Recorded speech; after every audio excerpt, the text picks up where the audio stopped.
Hi, welcome to my channel. It's your girl Curly Jamaican here with yet another video for you.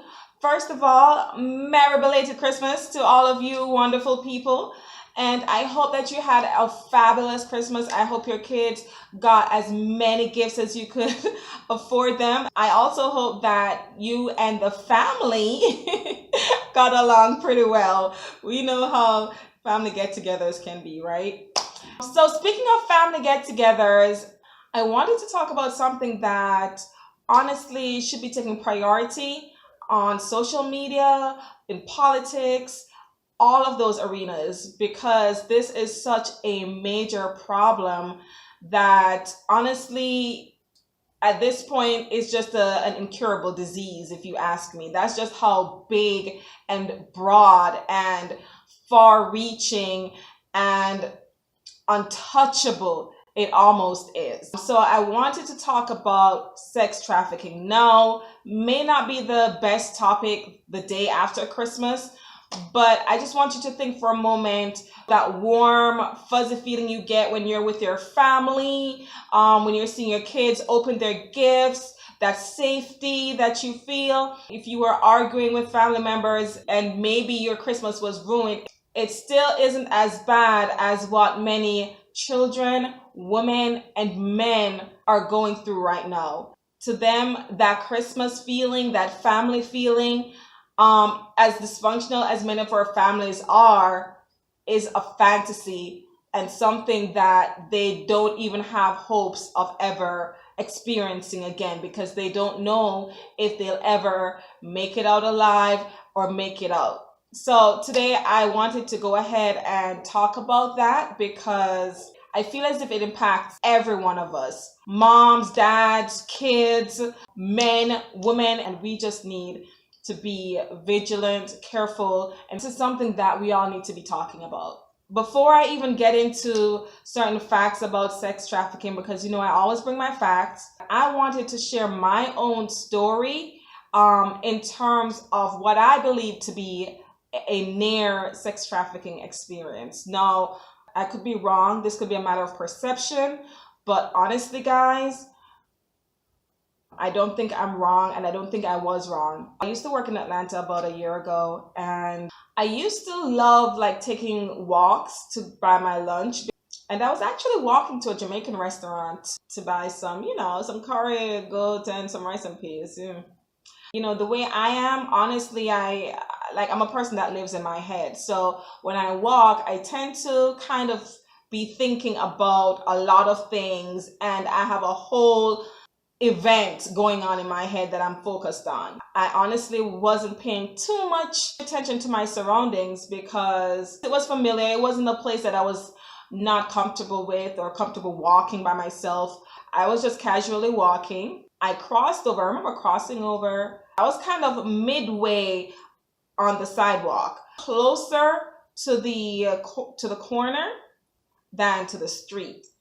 And a few feet away from me was a black minivan. Now, mind you, I wasn't really paying attention to it because it looked like a delivery van. It looked very unassuming because you see these vans all the time, and what do? They deliver things. Plus, I mean, we're talking about Atlanta, daylight. I'm not standing there thinking that I was in any type of danger. So I'm walking. I still wasn't sure what was taking place. So I ended up just stopping and waiting, just observing. And the guy looked me dead in my face, closed back the door, jumped into the front of the van, and drove off. It could have been harmless. It could have been that he was talking to someone in the back of the van. I don't know why there are people in the back of the van. It didn't look like that type of van to have people in the back. All I know is that I thought about it for days. And I thought, what if it was? What if it was? What if it was someone that was waiting to kidnap me and put me in the back? I probably wouldn't even be able to scream or anything like that. It would have been that quick. I just wanted to share that to say, guys, please pay attention to your surroundings. It doesn't matter if it's daylight, if it's night, because sometimes by the time someone puts something over your nose and you are out, all it takes is just seconds. That's all it takes. You don't have time to scream, no one sees anything, and you're gone. You're probably gone to another city. You're probably gone to another state. You're probably gone to another country. Sex trafficking is real. It's sinister. It's dangerous. So I have a group of people on my timeline, and when I say that they're constantly sharing the pictures of women and children and men that go missing and just trying to do their part, hoping that even as something as small as sharing a picture can help.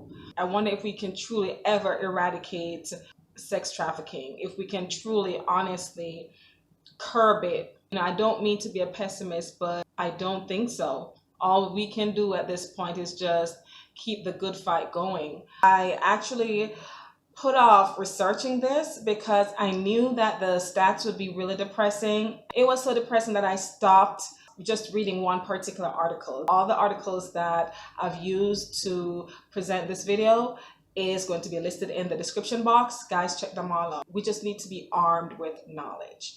There are more than 4 million victims of sex trafficking globally. So the International Labor Organization estimated in 2016 that there are 3.8 million adults and 1 million children that are victims of forced sexual exploitation. In 2016, they did say 99% of them are women and girls. But there was also a statistic back in 2008 where it was 98% girls and 2% men. Now, why am I even talking about that? Because we tend to forget that men can be victims of sex trafficking too, men and boys. And they're just as a priority as women and girls. Any victim of sex trafficking, it doesn't matter their gender, it doesn't matter their sexual orientation. Any victim of sex trafficking is a victim, period, and they deserve just as much priority, just as much attention. Let me hone in a little bit on the statistics that I have uncovered for men. So it's generally reported that more females than males are victims of sex trafficking across the globe. Researchers, however, reported that boys account for about 45% of child trafficking victims in New York. And just bear in mind, this is a 2008 statistic. While another study in 2016 found that boys make up about 36% of children in the U.S. In the U.S.-wide sex industry. Now, when I was reading some more of this, they were saying that there's a stigma attached. So boys, they don't really talk about their experience. They're not very open about it. And as a matter of fact, they don't want it to be known that they have been sex trafficked and they've been victims of sex trafficking. And before now, a lot of male victims of sex trafficking, they were treated as if this was a choice that they made and they were okay with sexual exploitation. And they were just treated as if, hey, you're a man, you'll get over it. Just as horrendous as it is for a woman to be raped and exploited sexually, it's the same way that is just as horrendous for a man. So I just kind of wanted to give that some special attention. In 2018, it was reported by the National Center of Missing and Exploited Children that 1 in 7 of more than 23,500 runaways in the U.S. are likely victims of child sex trafficking. Girls in foster care are particularly vulnerable, and profits from forced sexual labor are estimated at 99 billion worldwide. This is making so much money. Let me go ahead and pause on that for a second. So Mr. Ludwig Tarzan Feinberg, he was a sex trafficker. He was arrested and convicted. And he said pretty much, and I quote, "You can buy a woman for $10,000 and make your money back in a week. If she is pretty and young, then everything else is profit." Then in addition to that, family members will often sell children and other family members into slavery. The younger the victim, the more money the trafficker receives. For example, a 10-year-old named Gita was sold into a brothel by her aunt.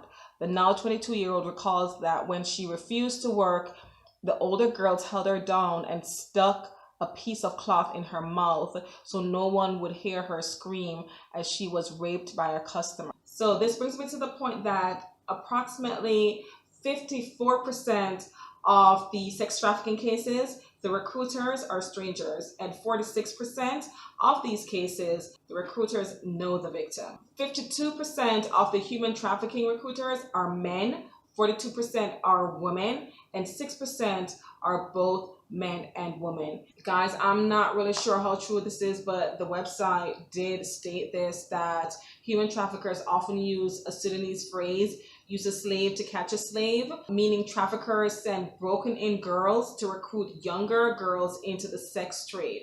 Sex traffickers often train girls themselves, raping them and teaching them sex acts. Women are trafficked to the US largely to work in the sex industry, including strip clubs, peep and touch shows, massage parlors that offer sexual services, and prostitution. They are also trafficked to work in sex shops, domestic servitude, and agricultural work. Every woman, all ages, are at risk of being sex trafficked, okay?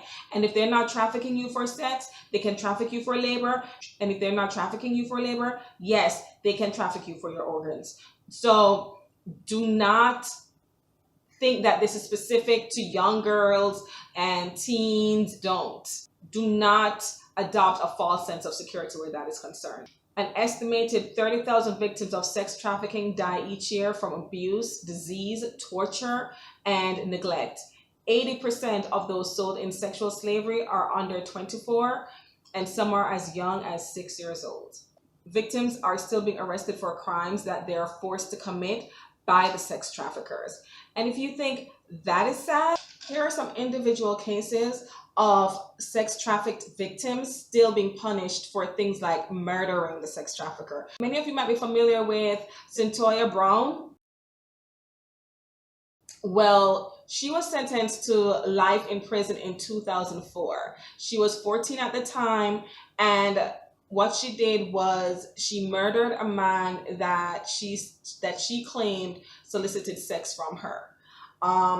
So I think they actually granted her clemency because, of course, she was 14, and she argued that the sentence was too harsh for a 14-year-old. I think the sentence is too harsh, period, for someone that was a victim of sex trafficking. Are you kidding me, justice system? Like right now, for real? A 14-year-old? Come on. And I know justice has to be served, but at some extent, you guys have to come up with a legal category for people who literally the only way they see themselves getting out of that type of enslavement is through murder. There's no other way. It's either they're going to die doing it or they're going to murder someone in order to get out of it. What kind of justice system punishes a person after they've been punished enough when they're victims of sex trafficking? And big in the news today is Crystal Kaiser. She's now facing life in prison as well.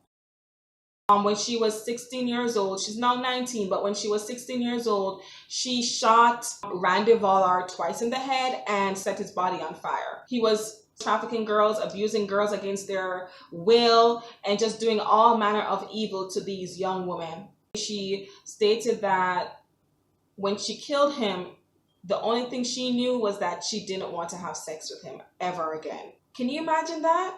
Can you imagine feeling like, hey, it's either I kill you before I have sex with you ever again? I understand why she murdered him. I understand why she shot him twice in the head and set his body on fire. So the DA's argument is that his murder was premeditated by Miss Kaiser.